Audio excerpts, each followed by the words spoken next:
Welcome. Welcome to today's presentation entitled Get Real, Qualifying Subjects and Reducing Dual Enrollment in Clinical Trials. My name is Dr. Gary Zammit. I'm the President and CEO of Clinilabs, and with me today is Ms. Carrie Weingard, the Chief Operating Officer of Verified Clinical Trials. We'll be presenting to you today on the topic of false information and dual enrollment in clinical trials. Our objectives will be to examine the problem of subject qualification in clinical trials, or the problems that can be presented that require subject qualification.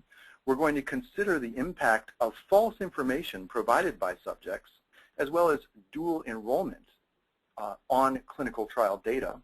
And we'll discuss methods to mitigate the risk of false information and dual enrollment in clinical trials. I'll present a few slides to you, and then I'm going to turn the microphone over to Carrie, who will talk further about the Verified Clinical Trials program. So at present, in the industry, there is a polarized debate regarding the problem of false information and dual enrollment in clinical trials. According to John Lewis, the Vice President of Public Affairs for the Association of Contract Research Organizations, the problem of dual enrollment is considered to be an extremely rare occurrence by that group. However, this opinion is in contrast to industry statistics that suggest that between 6 and 11% of subjects who have sought entry into a clinical trial were in another study, in a lockout period from a prior study, or were actually screening at another facility.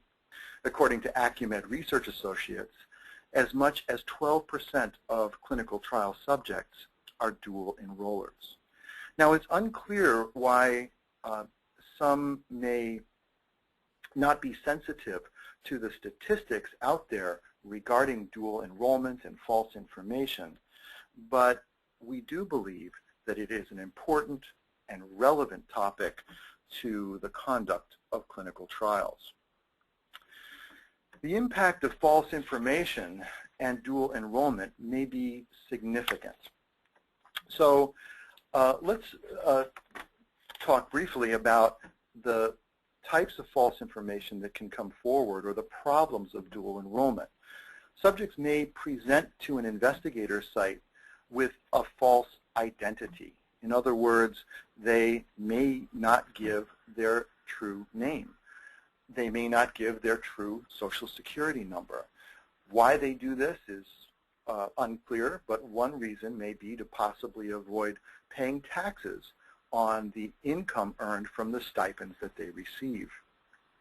Other subjects may falsify their medical histories.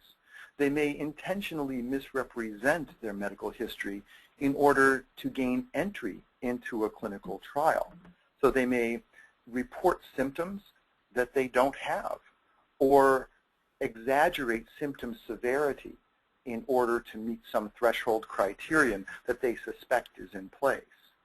They also may avoid informing the investigator or the investigator site staff of prior problems, prior medical conditions or surgeries that might actually represent a safety risk for that subject. So subjects may intentionally misrepresent what's going on. If they are doing something like that, they may also down the road fail to accurately report data related to efficacy and safety of a drug. So they may not be giving true information to the investigator site.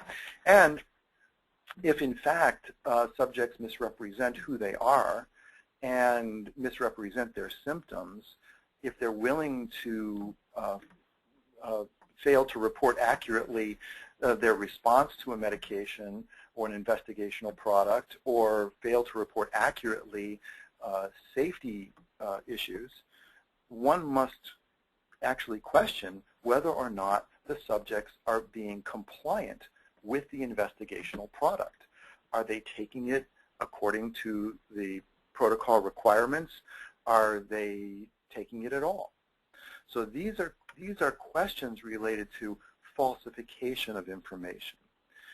Dual enrollment is another type of problem, and in this, subjects may be enrolled in the same study at more than one investigator site. So why might they do this? They might do this, we don't know, but they might do this in order to earn income from the stipends that are paid. So they're enrolled in study A at one investigator site and study A at a second investigator site. Subjects also may be enrolled in 2 different studies at 2 investigator sites or more. So enrolled in study A at one investigator site and then study B at another investigator site. And we have some anecdotal information that sometimes not only are those 2 studies different, those 2 studies can be in different therapeutic areas. So the problem of dual enrollment can be significant. Subjects also may attempt to enroll during a lockout period in, say, less than 30 days after participating in a prior clinical trial. They also may be screening at more than one site. So these issues related to dual enrollment are of concern. Well, why is this such a hot topic for those of us involved in clinical drug development, sponsors, CROs, and investigators? One of the reasons that this is so important is that only a few inappropriate patients can make a huge difference between a successful trial and a failed one. Let's just consider one therapeutic area, the area of major depression. We know from data reported in the peer-reviewed literature that only about half of clinical trials in the therapeutic area of depression are successful. And if we look at Hamilton Depression Rating Scale scores that separate active drug from placebo, the mean treatment effect is only about 2.5 points on that scale, with a standard deviation of 2. So you can see that sometimes the effect sizes can be somewhat small when separating active drug from placebo, and the impact of a subject who is skewing the data high or low can be huge in a clinical trial. Is that one reason that only half of these studies are considered successful? According to Kin and Associates, published in the Journal of Clinical Psychiatry, within recent years there's been a declining treatment effect and a rising placebo response in trials for major depression.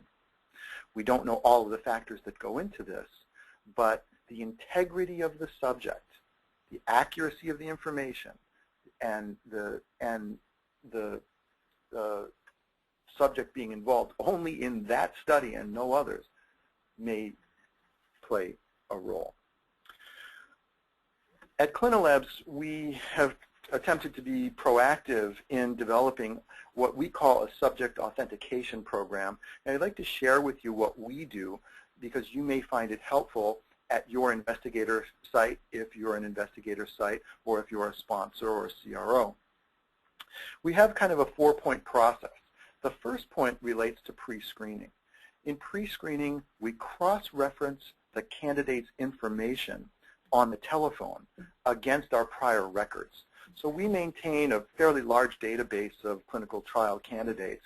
And when a subject calls in and says that they're interested in participating in a particular study, we pull up their old records, which they have allowed us to retain, and we review those records for consistency with their current report. So if somebody is telling me today that they have a particular disorder, I want to make sure that yesterday they weren't a normal healthy volunteer or had some other disorder, and that tomorrow they're not going to be something different. So in pre-screening, we look for consistency.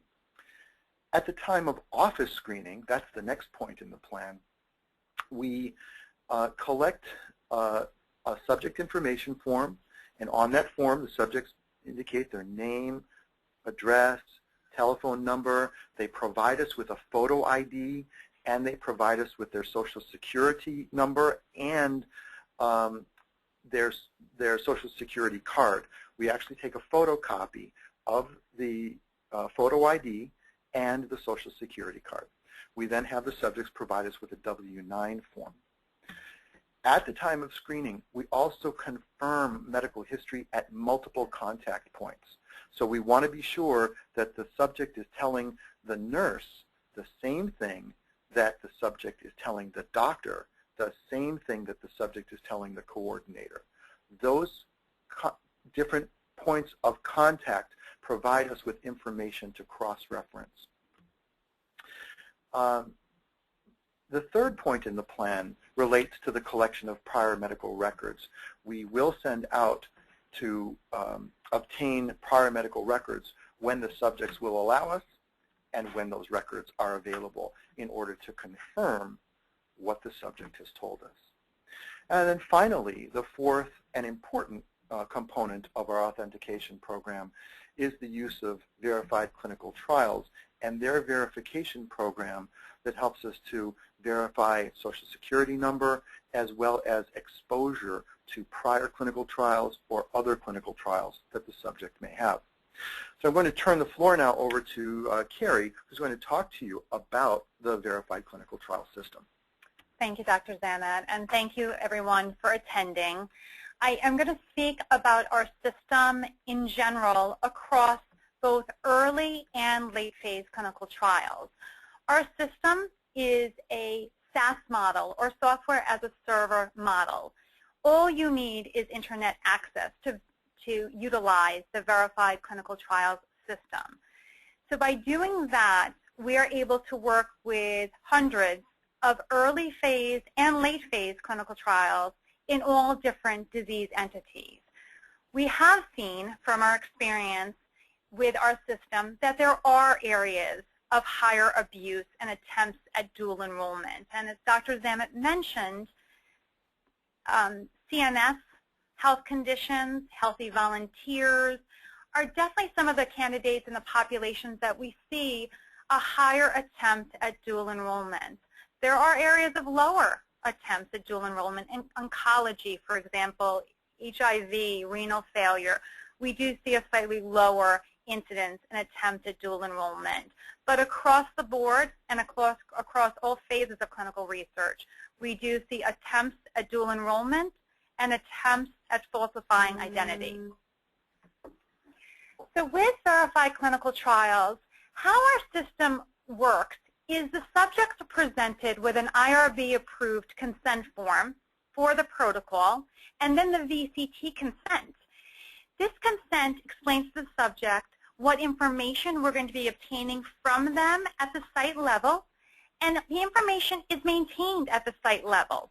Only the site where the subject presents can see the information on the research subject. No other site, CRO, or sponsor can ever see the PII, or personal identifiable information on the subject. Once the subject reads the consent, they learn about the data we're actually obtaining, what we're doing with the data, and how we store the data securely. It also goes over the rights for the patients, as the patients can remove their personal identifiable information at any time. When the coordinator or admission staff has the fully executed consent, they enter brief demographic information into the proprietary VCT database. That information is run through an algorithm, and a de-identified, reproducible, unique identification is created that searches through our entire database to see if the subject is violating a number of different security checks. This process takes seconds, and from the process, the coordinator will have an immediate response of whether or not the subject is a good candidate to move forward into screening. By utilizing our system, we can reduce and stop the number of non-qualified subjects who are even attempting to get into screening. This saves the sites tremendous amount of time and energies saves the site's monies and saves the CRO and sponsors monies as well. So once they sign the consent, the information that the site staff is entering into the proprietary VCT database is the full name, date of birth, gender, the ID the subject presented with, and our system accepts driver's license, passports, cedulas, any government or state-issued ID, any military ID, the expiration and state of country or issue. Once that is submitted, it's run through an algorithm and searches through our entire database to look at a number of different security checks. The first check I'm going to discuss is verification alert. Verification alert indicates the subject who is trying to screen at your facility is currently within their lockout period from their last trial and will not be eligible to screen in for today's visit based off of how your protocol is built. So let's describe this. Some protocols have exclusion criteria that the subject has to be 30 days from discharge from their past study to screening. So if the subject comes in 10 days after discharge, our system will alert you that the subject has to wait 20 more days before they can even screen at your facility. Let's say, however, in a different protocol, the washout may be 30 days from last dosing to first dosing. In that situation, your subject could screen at your facility. There is no violation with screening, but we want to ensure that we're following the protocol to make sure the subject is not dosed inappropriately. In this case, our system will tell you, or the coordinator, when the subject is first eligible to dose. And based off that, you can put them into the appropriate protocol or cohort for the trial that they're interested in. The next security check is verification failure. And this actually indicates the subject is currently enrolled and has dosed at another clinical trial or within another protocol. In this situation, the subject is not eligible to move forward whatsoever, and you are able to have, with all of these results, a printable certificate, which we put in the subject source documents to show any monitor or auditor that your site has done its due diligence to look into the subject's history to ensure that only qualified subjects are moving forward into screening. The next security check that we look at is dual screening. And as Dr. Zamet mentioned, many subjects attempt to screen at many different facilities at one time. And although that may not be exclusionary per your protocol, it does affect the time the subject will come back to your research center. So if someone is screening at Site A, and then they go to Site B and they screen there as well, Site A, typically in the past, would never know of that dual screening activity. By utilizing our system, they are alerted that the subject has screened at another facility. And in that way, VCT customer service representatives can track the subject activity to alert both sites of if the subject becomes a screen failure at one site or has committed to admission at one site, so that each research center can have appropriate backup and qualified alternates ready for admission to meet your enrollment goal and your enrollment numbers. Verification success is our favorite security check, and that means that when the de-identified unique identification code searched through our entire system across all of our security checks, that this subject was not in any other screening, lockout period, currently enrolled, etc. And the subject is able to move forward into the screening process. Again, with all of these checks, a certificate is printable and put into the subject source documents. Other security checks that we have is compound alert. Now, compound alert will alert the coordinator that the subject has been exposed to the exact investigational compound in the past. In some protocols, there may be a complete exclusion criteria from past exposure to the exact investigational compound, but in other protocols, there may be a certain washout that is required. In this way, VCT is able to alert the coordinator of the appropriate dosing period based off of your protocol's rules. Protocol exposure alert means that this subject has already been enrolled in the exact same trial in the past. So in this situation, a subject could have gone into protocol A, B, C, and been dosed and completed that study and waited 30 days and then attempts to go to your site and enroll in the exact same protocol. Now, typically, the site would have no idea that this subject had already been in the exact same protocol in the past. But by using verified clinical trials, we're able to alert the coordinator of this violation so that the subject does not move forward and become a dual enrollee in the exact same trial or be in the trial twice. For our security and safety, only the research site where the subjects present can ever see the subject's personal identifiable information. We do not share any information in between sites, CROs, or sponsors. VCT system is HIPAA compliant, GCP compliant. We're Safe Harbor certified in the United States, Canada, and 27 European countries. And our system is triple encrypted. Even if anyone were able to break in, our triple encryption makes the data useless to anyone who does not have a username and password to within our system. Once the subject is verified, we wanted to make this system as simple as possible. So all updates on the subject status are done behind the scenes by VCT's customer service representatives. So when a subject comes to a site and screens, they're activated within the verified clinical trial system. But as soon as via IVRS or enrollment log or however the site determines best alerts verified clinical trials, we will update the subject's status for the site. So if the subject becomes a screen failure or a qualified alternate, VCT's customer service representatives go in and change the subject's status, thereby releasing that subject so that they can screen at any other site or for another study as they've been released. If the subject, however, is randomized within our system or has been dosed in a clinical trial, that activates the subject and the subject is then locked into our system. The VCT system follows the schedule of events and knows when the subject is coming back in so that we can protect the subject not only when they're coming into your trial, but all the way through your trial to make sure that while they're currently dosed and enrolled, they're not trying to violate the rules of research and screen or dose at another facility.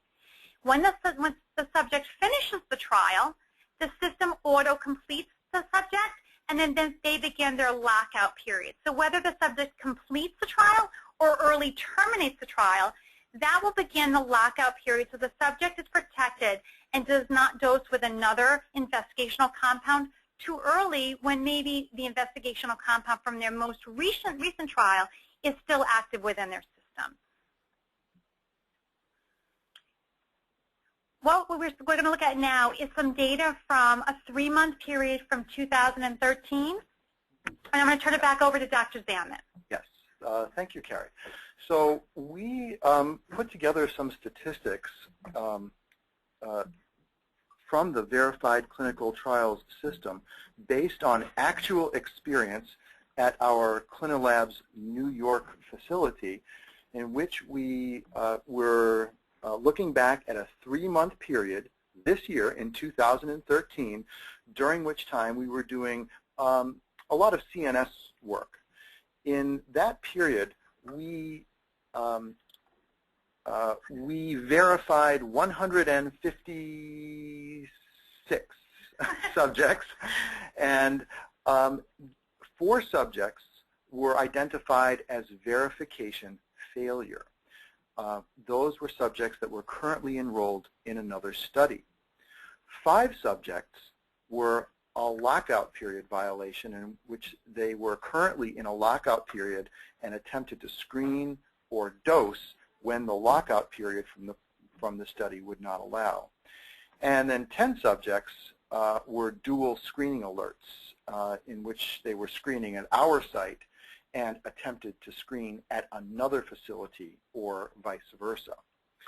So all in all, we picked up about 12% of subjects that would be excluded from participation in studies based on the VCT program. And that statistic is generally consistent with what we see industry-wide. And is that absolutely? We see that across the entire country. We are a national country system, and we see that the patients will travel and will attempt to enroll from an early phase study to a late phase study and vice versa. So it is not geographic targeted. It is unfortunately an issue that our industry faces not only across our country but across many countries. We are a global system, and this is not a United States problem. This is something that with poor economy and with increased social media, that these subjects are learning a tremendous amount and are gaming our system. So these statistics are right on board with what we're seeing. Okay. So in summary, we hope that we've given you some information about inaccurate information presented by subjects and dual enrollment, and how that can be found in a significant percentage of clinical trial participants or clinical trial candidates. We've also talked about how inaccurate information and dual enrollment may have an impact on efficacy and safety data, overall on the integrity of a study, on the ability of a study to be successful or to fail. And then finally, we've talked about methods to mitigate inaccurate information and dual enrollment in clinical trials, and hope to show you how we've applied them here at Clinilabs, and along with the value added by verified clinical trials and their system, how that might be helpful to you as a sponsor, as a CRO, or as an investigator site. So Carrie and I are here to take questions. If you have any questions, you can type them into your system, and we will respond.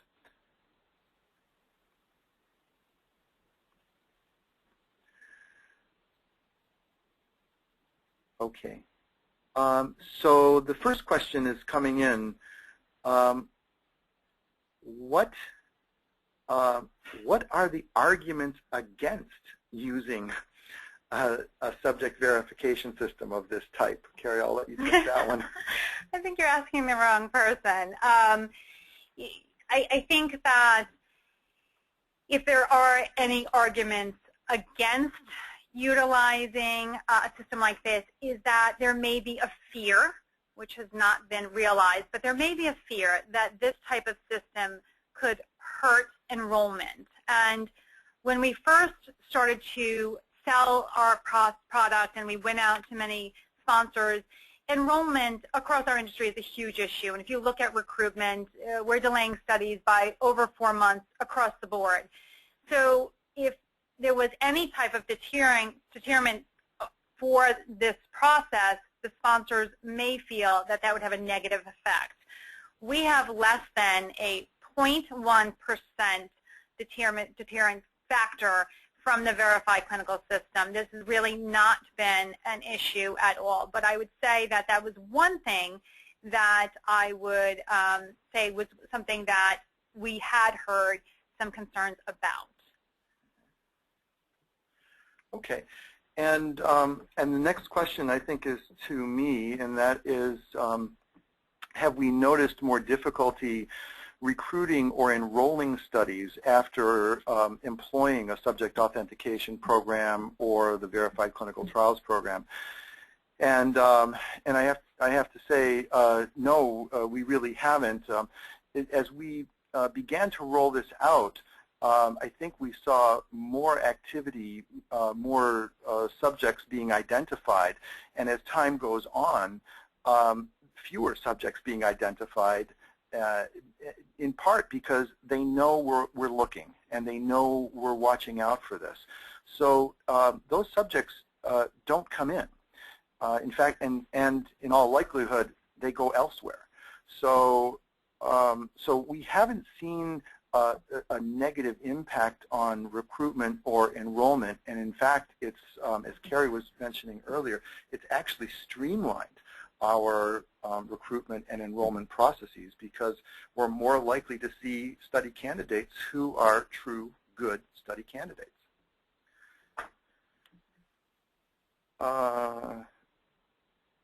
Okay, next question, and this one goes to Carrie. And this is a nice one. It says, great presentation. This appears to increase safety and data quality. As a sponsor, I want to know if this system prevents investigator fraud as well.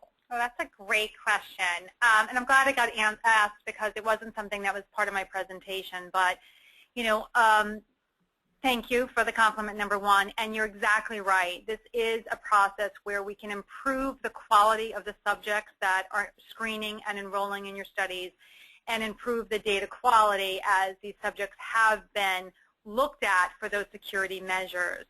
What was the second part of that study? Investigator fraud. Yes, we do unfortunately have investigator fraud issues within our industry, and this is a way that we put a check in place to ensure that subjects' identity and their demographic information is entered into our system and verified every time.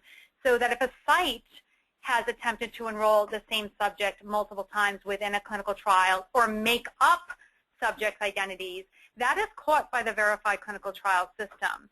One thing that Dr. Zammit touched on, but I did not have time to touch on, is we do an identity verification within VCT. So somebody cannot make up their own information, their demographics, and get through our system. They will be caught. So in that way, investigators are held to a higher standard, and we ensure that there is no patient fraud and investigator fraud. A great question. Carrie, another one for you.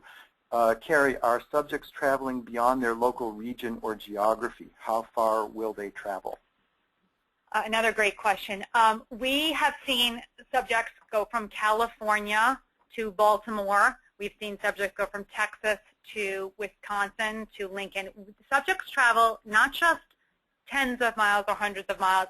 Subjects have traveled thousands of miles. So it is something where a cost of an airplane ticket, let's say $200, it does not deter a subject from attempting to enroll incorrectly into a trial across the country. And those statistics have stayed consistent through our history. So we see that across, again, not just early phase, but late phase, and we see across different disease conditions. Okay, and this one I think I can respond to. The question is, how do subjects respond when you tell them that you have received an alert?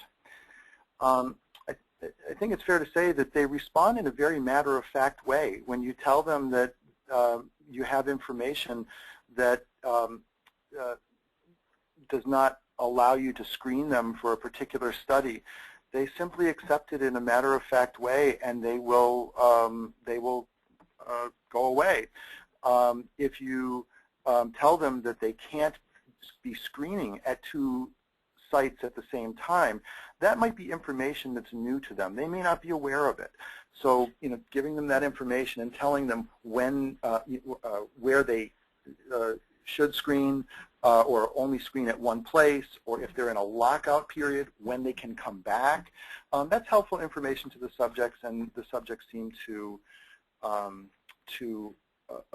appreciate that. I think another element of this is that it's also important for us as clinicians to give subjects information about why it's important for us to be looking at this, that we want to make sure that they're suitable and appropriate for participation in the study, and also we're concerned about their safety. If they were on a medication in a prior study and they're in a lockout period now, we don't want them to have any health concerns or safety problems that could be injurious to them. So giving them that information can be helpful, and I do think they appreciate it. This one, I'm not sure, I think, Carrie, this is you. Are sponsors asking sites to report on this type of data as part of their key performance indicators on a study-by-study basis? Example, are they curious to know how many potential subjects you screened out?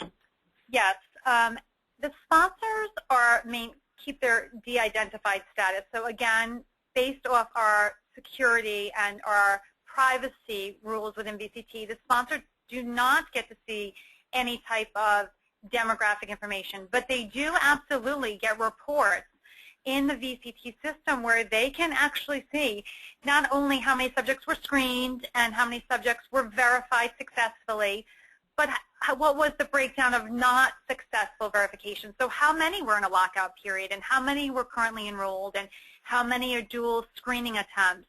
And in this way, the sponsor can see really what was the activity at the site and how well the sites were able to protect the subjects moving into screening and really screen out those subjects that were not eligible. So the sponsors and CROs do have that ability to see the information in a de-identified way.